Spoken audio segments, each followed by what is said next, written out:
pelas classes, digamos assim, dominantes, né? Ou pelas burocracias militares, né?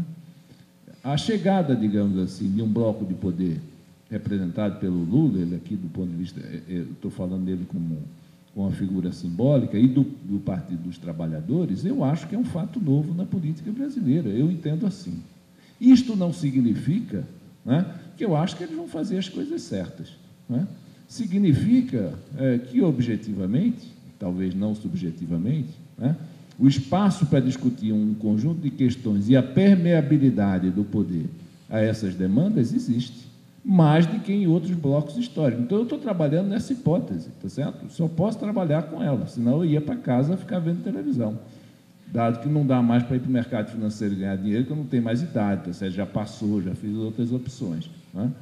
Então, eu acho que, de fato, né, você tem uma disputa, né, e acho que tem uma permeabilidade, tá certo? Eu acho que isso é extremamente, pelo menos penso assim. Logo, né, eu vejo, digamos, espaço, né, para um conjunto de questões mais substantivas serem colocadas e discutidas, né? Vejo um espaço de luta político, digamos assim, capaz de produzir resultados, né, mais do que em outros governos, em outros momentos da história, né? Eu acho que essa é a minha perspectiva, né? Acho que o espaço político existe, né? Penso assim, em relação à questão do controle de capitais, né, eu acho que, quando eu fiz aqui a defesa, digamos assim, da nossa moeda, não é a nossa moeda no sentido de que ela deve ser uma boa moeda, né, para acumular capitais, né? Aliás, o inefável presidente do Banco Central, né, o senhor Henrique Meirelles, né, essa semana deu uma declaração, disse que os estrangeiros já veem a moeda brasileira com uma boa reserva de valor. É claro, meu filho, você paga 10% de taxa de juros, pagando isso, qualquer coisa é boa reserva de valor, né? Mas a questão que eu quero discutir é outra, né? Eu acho que nós precisamos, né, a sociedade brasileira, né, aprendeu, e eu acho que está correto, né, que a estabilidade é importante. É importante. E é importante para a cidadania, é importante para as pessoas mais pobres, tá certo? Isso é uma verdade, né? Isso é importante. Como é que nós vamos conseguir manter isso sem ser às custas do emprego, né? Sem ser às custas do crescimento? Porque eu acho que nós temos que administrar essas questões, né?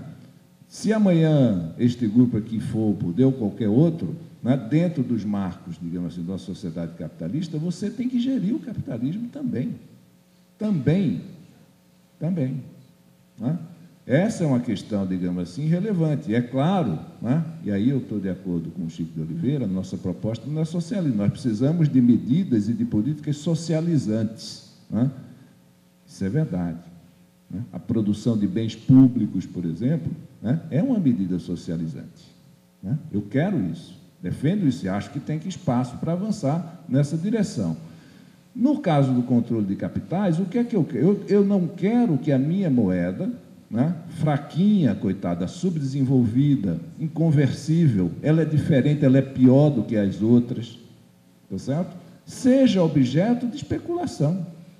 É somente isso que eu não quero, tá certo? Portanto, né, é fundamental que eu estabeleça mecanismos, regras de acesso dos capitais externos à economia brasileira.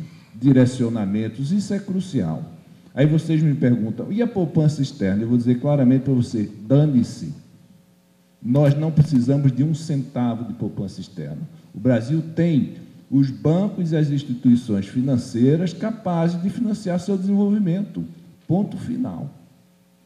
Acabou. Não precisamos. Tá certo? Essa é a verdadeira realidade. Se você estiver falando de Angola, né, da Bolívia, né, de países desse nível de desenvolvimento, talvez essa questão seja uma questão pertinente. Não é para o Brasil. Tá certo? O Brasil não precisa de poupança externa, né, de um centavo de poupança externa.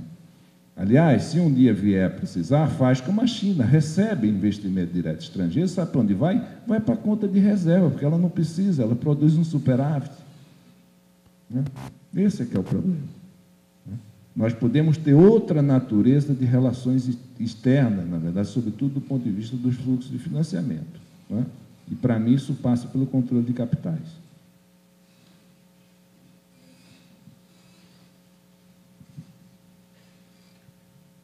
Bom, a questão que me foi encaminhada é sobre o declínio dos intelectuais na cena brasileira.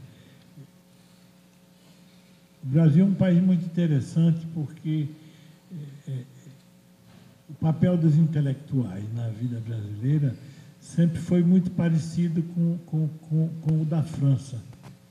Uma intervenção ativa em pontos estratégicos ao longo da história brasileira, sobretudo da história republicana. Às vezes do lado errado, né? Como os grandes intelectuais das primeiras décadas do século XX, que eram todos conservadores e foi os que elaboraram a legislação do trabalho. Todo mundo pensa que é de inspiração italiana, não tem nada disso. É de inspiração positivista, não italiana. Eles tiveram um papel importante. Quer dizer, um intelectual do porte de Celso Furtado, que interviu ativamente, não só no plano das ideias, mas no Estado brasileiro, foi funcionário do Estado, fundador de instituições, fora a discussão de gente que não estava diretamente ligado à ativa das instituições estatais, foi muito rica essa participação. E ela declinou por duas razões, a meu ver, importantes. A primeira foi a debacle da extinta União Soviética, porque o pensamento renovador sempre veio da esquerda. Quer dizer, foi ela que ensinou a nos insurgirmos contra o Estatuto de Subdesenvolvimento, enfim. Isso, evidentemente, tem um forte viés pessoal. Mas tudo bem, é assim mesmo. A debacle da União Soviética levou consigo a descrença na razão. A razão como capaz de armar um cenário futuro. Porque a aposta do socialismo é, sobretudo, uma aposta na razão. Essa debacle, nós ainda não nos recuperamos. O pensamento ocidental ainda não se recuperou, mesmo da direita. O que é que veio como substituto na direita? Veio essa coisa neoliberal, que é de uma fragilidade teórica enorme. Não é nada. Na época de glória do keynesianismo, o Hayek, o grande patrono do neoliberalismo, ele andava nos esgotos de Viena. Era um rato de esgoto. Veio. Qual é o outro fator, além da debacle do socialismo, que alimentou utopias, que deu força às ideias? O êxito. O êxito conspira sempre contra o pensamento. O êxito, o desenvolvimento econômico, o fato de que a profissionalização atingiu em cheio aqueles setores da produção do conhecimento e, sobretudo, da produção da inquietude. O êxito acaba com tudo. Se no sistema capitalista o êxito pode premiar talentosos, do ponto de vista do conhecimento, ele opera ao contrário. Porque a definição de intelectual, a melhor que eu conheço é a definição de Sartre. Ele dizia: intelectual é aquele que se mete aonde não foi chamado. O outro é o especialista, que aqui se debateu e que todo mundo rejeita. Intelectual, não. Intelectual, eu não entendo nada de física teórica, né? Mas eu quero debater. Eu quero debater os rumos que o Brasil vai dar à aplicação de física teórica. Foi isso que se deu quando, sob Geisel, em plena ditadura, Goldenberg liderou uma discussão sobre a questão nuclear no Brasil. Por acaso ele era físico, né?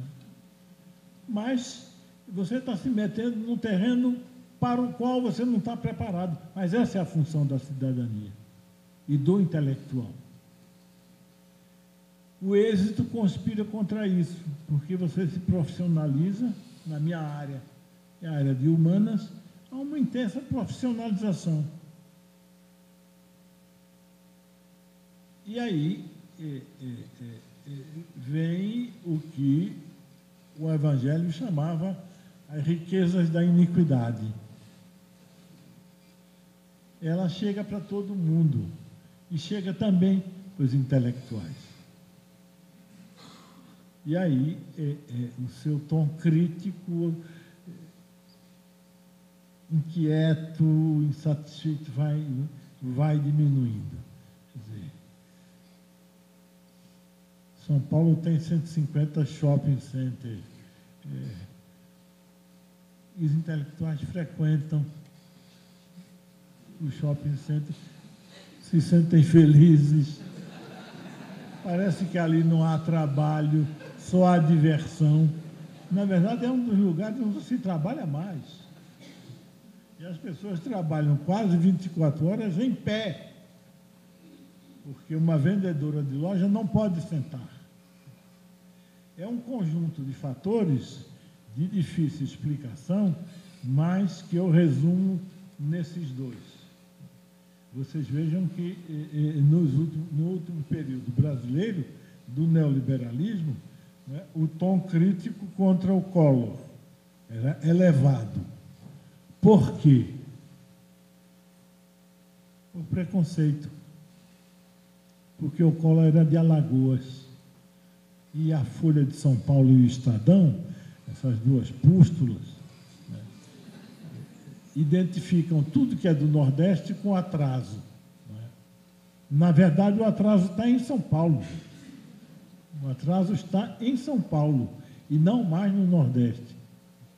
Mas Collor... Aí depois veio o príncipe dos sociólogos e fez aquilo que nós sabemos, né? Tirou, de fato, os músculos do Estado brasileiro. Aquilo que havia sido construído penosamente, né, durante 50 anos de história econômica, ele destrinchou. O que eram os elementos fundamentais do estado do bem-estar brasileiro. O Fernando tirou. Aí chegou o Lula, o que faz o Lula sem músculos? Faz Bolsa Família. Bolsa Família é difícil, gente. Acreditem, é difícil. Porque aqui pode ter gente de todos os credos e filosofias, mas eticamente todos nós somos cristãos. A nossa formação ética é profundamente enraizada no cristianismo. E o cristianismo não tolera a falta de compaixão. Isso toca diretamente você. Então, ninguém ousa dizer: eu sou contra o Bolsa Família. Eu sou.